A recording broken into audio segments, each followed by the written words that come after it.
It is over for Aljamain Sterling, one of the greatest bantamweights of all time, got fucked by Dana White and the UFC. If you don't know, now you know. Now, UFC for the first time ever is posting the full knockout on their Twitter, and they even pinned it. So the first thing you see when you go to UFC's Twitter, you see the full knockout. It has 62,000 likes. It has never happened before. So why is UFC doing that? Because they hate Aljamain Sterling and they wanted to see him lose. Dana White and the UFC tried to ruin Aljamain Sterling's career over and over and over again, and it all started from the Peter Yan fight. So after Aljamain Sterling defeated Peter Yan twice, he had to fight against DJ Dillashaw, then he had to fight against Henry Cejudo. Henry Cejudo quit the UFC because UFC wasn't paying him enough. He's one of the greatest fighters of all time. UFC brought him back because they wanted to see Aljamain Sterling lose. They want Aljamain. They want Aljamain. They want me to. They want me to pretty much take him out. I'm the hitman. You know, they're sending me in. For some way, somehow, the GOAT Aljamain Sterling defeated one of the greatest fighters of all time, Henry Cejudo. And then what UFC did? Dana White texted Aljamain Sterling right after he defeated Henry Cejudo that you have to fight against Sean O'Malley in 3 months. That makes no sense. He just fought the hardest fight in his career and he had to fight against Sean O'Malley in 3 months. So you know what Aljamain Sterling did? He said, nah, I have too many injuries. I've been through the hell in training camp to prepare against the GOAT Henry Cejudo. I defeated him. I wanna take a break. I deserve to take that break. And he is right. But the UFC said, no, you have to fight. And listen what Dana White said about Aljamain Sterling. Talking about Aljo and O'Malley, it looks like the fight had been verbally agreed upon, but then we see Aljo go on in social media saying like, well, if my body feels good, I guess I'll be ready or something. And then you have O'Malley saying, well, regardless, I'll be there and I'll be fighting for a title. Look Dana White's reaction. This guy despises Aljamain Sterling. Title. Yeah. Yeah. Yeah, he's fighting. Do you want me to explain what's going on in the mind of fucking Aljo? I was in the gym this morning working out. A mind of Aljamain Sterling. This guy is supposed to be a promoter, right? And he's making fun of their champion for not fighting in 3 months. How the hell a champion cannot dictate when he can fight? How this makes sense? Let's keep listening.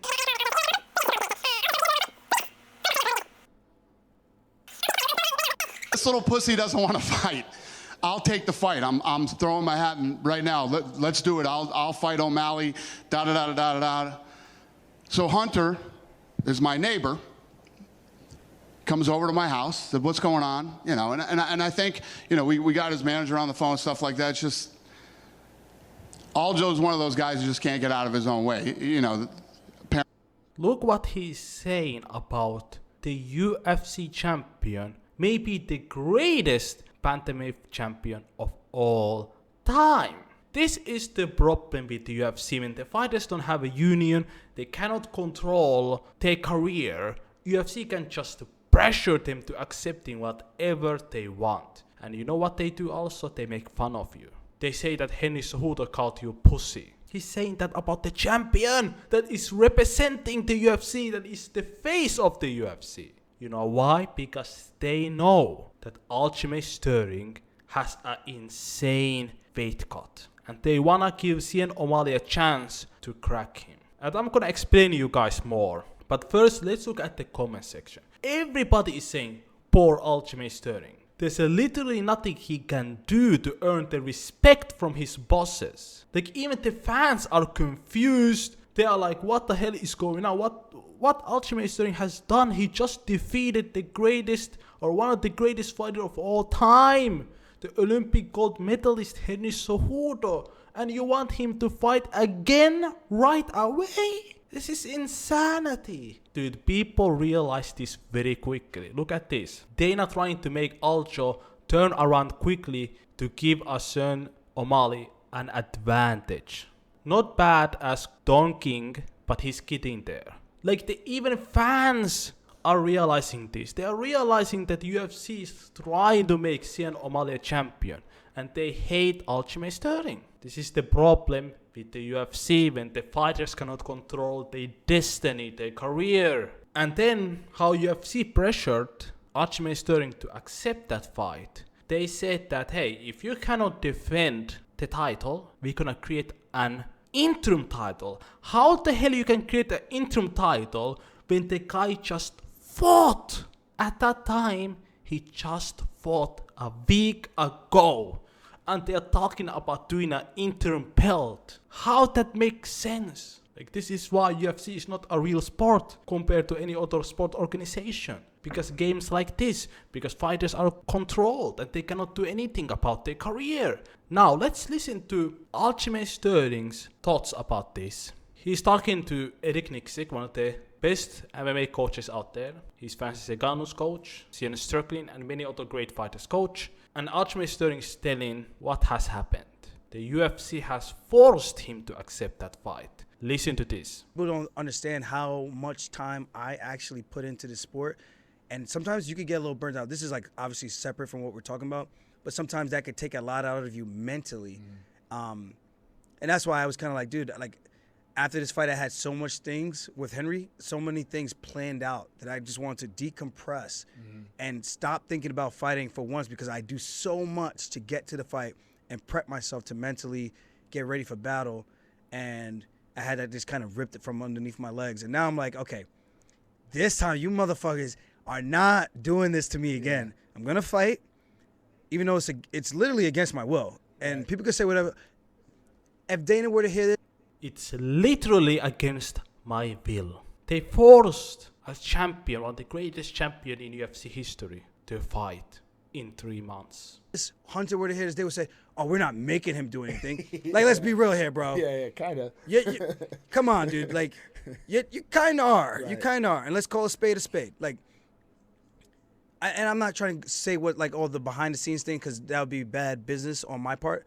But you kind of are making me fight sooner than I want to, because, like I said, I still have injuries that I'm still nursing to this day. And I'm not going to stop saying that. Like, people can get mad at me. Oh, you're disclosing that you're not 100% healthy. No one is healthy going into the fight. Yeah, exactly. And clearly, I just fought. Henry just pulled out of the fight because he's not 100% healthy. I wonder where that happened. What did we have in the Jan fight, the first fight? It was your neck and your shoulder. In my right? neck and my bicep. Bicep, that's what it was. Yeah. Bicep for the Jan rematch. So, bicep for the TJ fight. Did you ever bicep talk for about the like Henry how fight? daily you and I would text? This is the game that UFC and Dana White plays. They treat certain kind of fighters great, like Sean O'Malley. Oh, this guy has a potential. This guy has a big following. Let's give him easy fights. And let's give the champion at his weakest state, so he has a chance to knock him out. And now he got knocked out, and UFC is posting his knockout all around social media, celebrating this. And let's talk about Aljamain Sterling's brutal weight cut. Listen to this madness. Listen how much a bantamweight fighter, 135, how much weight he is cutting. Listen to this. You didn't have much time to balloon like Patty after your last fight. I definitely ballooned, but the fact that it was talkings and rumblings that I was going to be fighting again soon, I tried to monitor how big I got. Like, I definitely got big. I definitely hit 180, probably 182. What? What? A bantamweight 135 is hitting 182. Do you know how crazy this is? Do you know how fucking crazy? Dude, Colby Covington, the welterweights don't get that big. I don't think even Kamaru Usman gets this big. This is absolutely insanity. And the UFC knows that. Like, this is what bodybuilding does. Like, some people can cut a lot of weight, but they balloon up real quick and they become really big. And those kind of fighters like Aljamain Sterling, fighters like Paddy Pimblett and many others, they have to take a break. And you know what's gonna happen now to Aljamain Sterling? He's not gonna get a rematch. It's over. And keep this in mind. He's 34 years old. He's way past his prime. Especially at that division, you are way past your prime. He's never gonna get a title shot ever again. Game over. His career is over. And you know what his next fight is gonna be? You know? You know what his next fight is gonna be? You know what the fight UFC is gonna offer to him? Yeah. You heard it here first. Umar Nurmagomedov. That's literally gonna be his next fight. Trust me. You wanna get a title shot? Wink wink. Fight against Umar. Good luck. This is what UFC does to fighters that they don't like. They make them lose and then they feed them to next upcoming monsters like Umar. And Umar is gonna knock Sterling out. And you know what's gonna happen to Sterling? They're gonna give him another killer. And you know what's gonna happen? He's gonna lose again. Then he's gonna lose again. Then he's gonna lose again. And then he's gonna get cut from the UFC. That's exactly what happens to fighters that UFC don't like. Let me know down in the comment section what you guys think about this. Click the subscribe button, like this video if you like. Stay safe, stay healthy. Goodbye.